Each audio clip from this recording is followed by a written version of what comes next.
Let's go.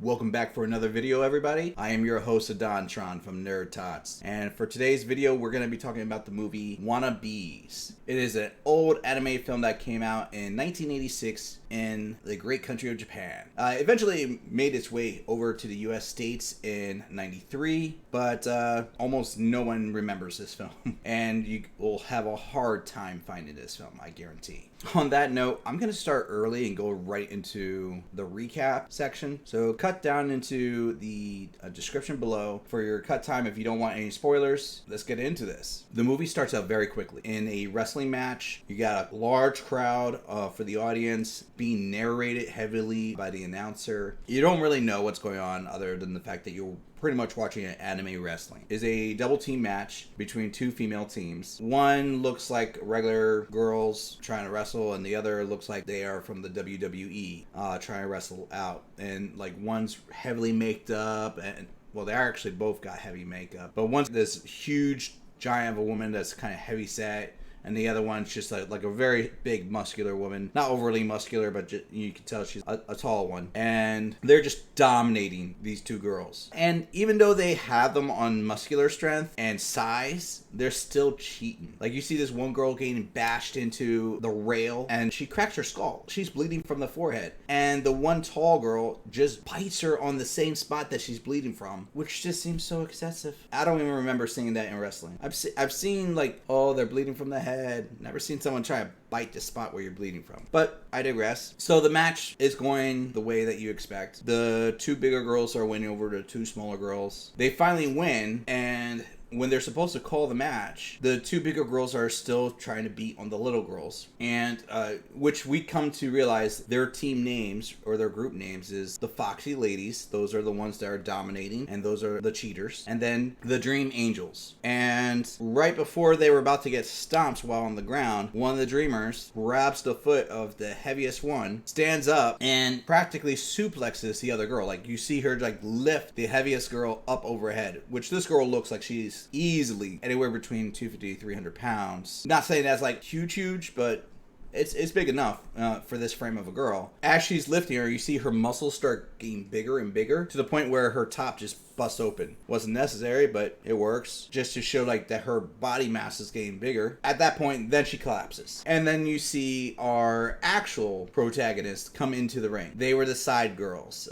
rooting on the Dream Angels. They're called the Wannabes. And then they get their asses handed to them by the Foxy Ladies, which no one ever questions how weird that was. So Dream Angels get taken away in the ambulance. Everybody's freaking out about like they got their handed to them. The coach is upset, and you see this corporate guy sitting in the window. He looks upset too. Fast forward a little bit, you see that there was apparently a study being done with the Dream Angels. They didn't like the test results, so they're going to redo the test results, but this corporate guy now is going to get involved with the testing, and he's going to see if he can get better results. Go back to the coach of the Dream Angels, who apparently is the same coach for the Wannabes. After a quick scene where you see the Wannabes escape the gym in order to have some cake and like coffee for a good night's out, and that's the highlight, was they just want to eat junk food. They come back and the coach is like, I got news for you. We got a benefactor, and he's gonna help us get to where we need to be. He even supplied us a scientist. No one questions this, but it's okay. The equipment all looks like it's the equipment from Rocky IV, the Drago training sequence. They get like these strap-in exosuits that are supposed to make it harder for them to train. They're constantly working on these machines to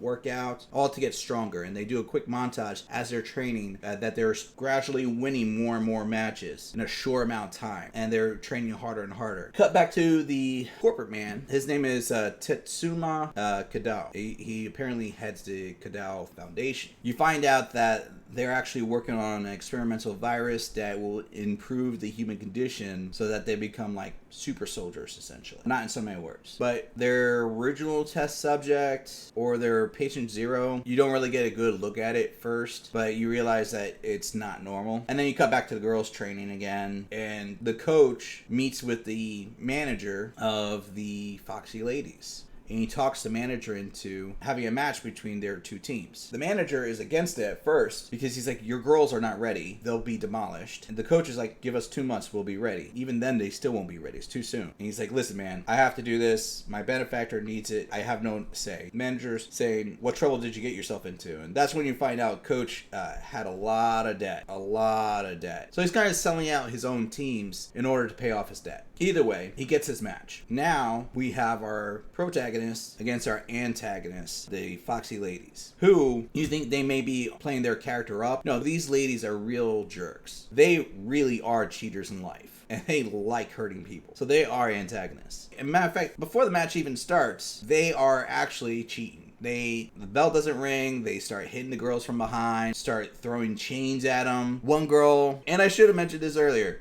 our two main stars is Eri and Miki, but that wasn't really relevant because neither of them do anything in between each other that is that important until this point. So Eri is fighting one of the Foxy Ladies whose name is Buster Hoodaguchi, and Buster, the tall one, at one point has her in a headlock and it's just like smashing Eri's head with her fist.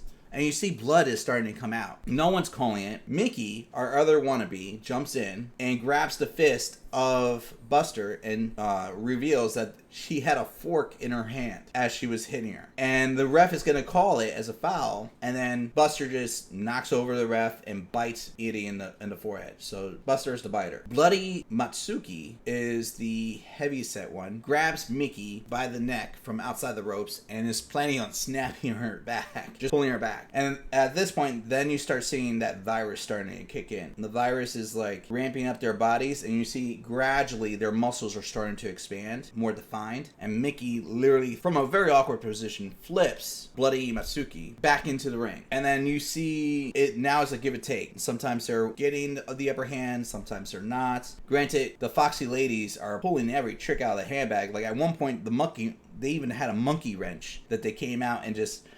Which I understand they had a chain, that's part of their costume, but a monkey wrench just came out and they started hitting them with it. No idea where that came from, but I guess that's also wrestling. And eventually our protagonists win. Now, they realize something was weird, so they go back to Coach and they tell Coach, fess up, tell us what's going on. That match was not normal. We're not normal. We know this. We should not be able to flip these girls as heavy as they are. Not the way that we did. And Coach confesses off camera. And next thing you know, it's like the raid on the corporate building. These two girls are trying to break into the corporate building with security guards. They're dodging bullets. They are like taking out all the security. They get to the corporate office and Boss Man's there. He's like, what are you doing here? And they're like, we know what you've been doing. Where's the Dream Angels? And it pursues into a chase scene where he's going down into the secret basement that everybody's been stored at. Like at one point, he gets into the elevator and he thinks he's away. They open up the elevator and Mickey jumps down the elevator shaft, not holding on to anything, just jumps straight down. Where Eri just races down the stairs and meets them both down there. He takes them to the secret underground basement. They find the Dream Angels, who are just sedated, and then he tries to escape into the room where Patient Zero was. They chase after him, and he unleashes Patient Zero, which I may have missed this part, but he keeps referring to Patient Zero as Papa. Not at the beginning when you first meet him, but like at this stage. And so he wakes up Patient Zero, calls him Papa. It's like this purple monster from like the 1980s. I don't have a description. It reminds me of an old horror film, and I can't remember the name of the horror film for the life of me. But it's basically like a purple lizard man is the best description I have with it. If you ever find this movie and watch it, or if you have watched this movie, comment below like the description of this thing if it reminds you of something. But basically, it's like it's this big eyes, like snake-like teeth. It's a snake man. Anyways, bring it back home, and he wants the snake man to attack these two girls, but the snake man turns on him, tosses them over the head, hits some equipment. I thought the guy died. Later on and find out he didn't, but either way, the snake man starts attacking, destroying everything, chases after these two girls, and the girls electrocute the hell out of the snake man. You think it's dead. They go back up to the corporate office without the Dream Angels, mind you, and then Mickey's like, I'm gonna go get help. Eri's like, I'll stay behind. Next thing you know, snake man comes out of nowhere, and is gonna toss Eri out through the window. Like he's holding her by the throat outside the window of a skyrise building. Mickey hears this, comes back. They start attacking the Snake Man and realize that he's starting to break down or become unstable, because when they grab into him, their fingers are digging into him. I thought at first it was just their strength, but no, it wasn't. And at one point, Mickey rips off his arm. He lets go of Eri and turns to attack Mickey, and he's just falling to pieces on top of her. It turns out Eri was able to grab onto the wall, and right before he could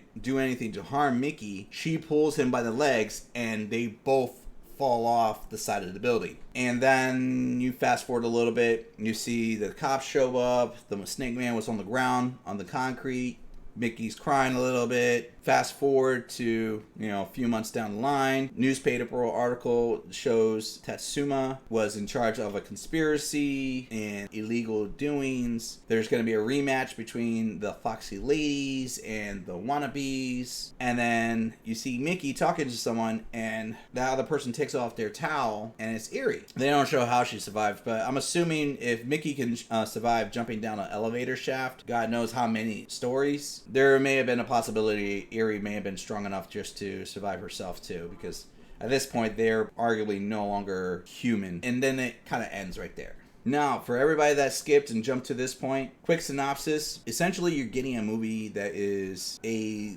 fan fiction of wrestling. It's anime wrestling with a cross of sci-fi into the mix. And the title suits it. Wannabe. It wants to be a tribute film to wrestling. I loved the actual concept of the film. You have a set of wrestlers that want to be the best. They also have a score to settle with your antagonist team, and unknowingly subject themselves to an experiment in order to accomplish that goal. Chaos ensues from there. The execution is where it falls short. Now, mind you, I've watched this film as a child, and nostalgia had nothing to play in regards to this. I saw this film maybe once or twice. This is a hard film to find in general. I was able to get lucky. I have some old VHS cassettes from back in the day, and I found this. I'm like, oh, let me just rewatch this. I have yet to find this on a streaming network. You could probably find this online if you really do search for it, or you may have to find it on DVD and search for that. It is not a well-known film. I don't even know if you can find it as a dubbed version. The animation style wasn't bad. It was choppy at times, but I would say it was arguably on par when I was watching Appleseed. It felt a little bit smoother, but the detail work was there. The only thing that really felt awkward, and I watched this subtitled, it was still the translation, which usually is very good, but some of the words and some of the sentences, when I was reading them, didn't really feel meshed right and didn't really work. I feel like that's a sign of the decade. That was the biggest thing about anime back in the 80s and even early 90s. When you're trying to watch those movies and you're watching the translations, they didn't always get the best people for it, and they didn't really translate it to be coherent at times. And that kind of showed here. So the story actually probably was better. It just didn't sit right with me. And I'm going to say it's probably due to the translation of it. Knowing that and the timing of the film, even though it's a 45-minute film, it actually felt longer. I felt like they probably spent too much time on some montage scenes. They definitely had scenes that were not necessary. So this film could have easily been whittled down to 30 minutes. And I think that would have been a good point. Just keep it on the points that need to be focused on. You don't need as much filler in order to make it really shine as a good film. I don't know if maybe that's a contract thing that they needed to have so much time as a minimum. Overall, I'm gonna have to say this is a 2 out of 5 NerdTots. And quite simply, it's a movie you can have running in the background. You don't need to pay too much of focus to the storyline. The animation looks pretty cool. When the action is happening, that's when you're gonna really be focused. The concept is good, but the execution of the story is where it lacks. So you're really focused on the action. Nothing really dialogue-wise is really gonna what keeps you in this movie.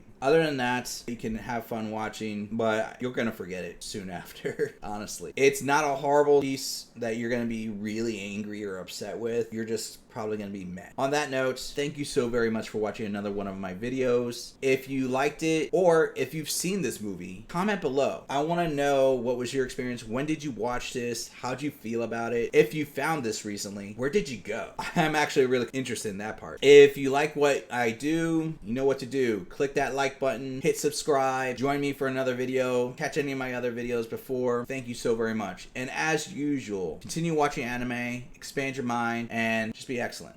Let's go.